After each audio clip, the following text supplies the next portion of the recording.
इस वीडियो में हम लोग बात करेंगे कौन सा शहर किस नदियों के किनारे बसा है। तो चलिए देखते हैं।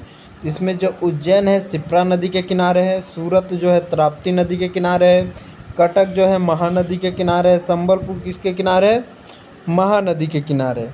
उसके बाद आपका आगे आ रहा है अहमदाबाद जो है साबरमती के किनारे है, डिब्रूगढ़ ब्रह्मपुत्र नदी के किनारे है, अयोध्या जो है सरयू नदी के किनारे बसा है। अगला है आपका जो हरिद्वार है, हरिद्वार गंगा नदी के किनारे है, श्रीनगर झेलम नदी के किनारे है, कोटा चंबल नदी के किनारे है, जमशेदपुर स्वर्ण रेखा नदी के किनारे है। आगे है आपका लखनऊ गोमती नगर नदी के किनारे बसा है, कानपुर गंगा नदी के किनारे बसा है और कन्नौज गंगा नदी के किनारे बसा है।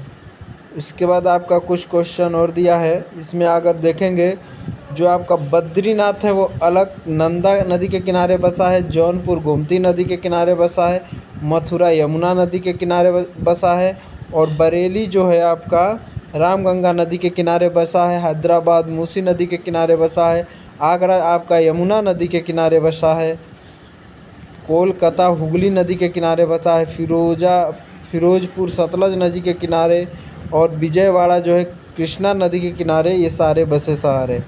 इसके बाद आपका दिया है दिल्ली जो है यमुना नदी के किनारे बसा है, जबलपुर नर्मदा नदी के किनारे बसा है, नासिक जो आपका है वो गोदावरी नदी के किनारे बसा है और तिरुचिरापल्ली जो है कावेरी नदी के किनारे बसा है और आपका क्या है श्रीरंगपट्टनम ये आपका कावेरी नदी के किनारे बसा है। ये जो जीके आपका बहुत ही सारा बहुत ही इम्पॉर्टेंट है और आपके हर एग्ज़ाम में दिखने को मिलता है कौन सा शहर किस नदी के किनारे बसा है या कौन सा नगर किस नदी के किनारे बसा है। तो ये सारे क्वेश्चन परमानेंट आपके एग्ज़ाम में देखने को मिलते हैं, तो पढ़ते रहिए।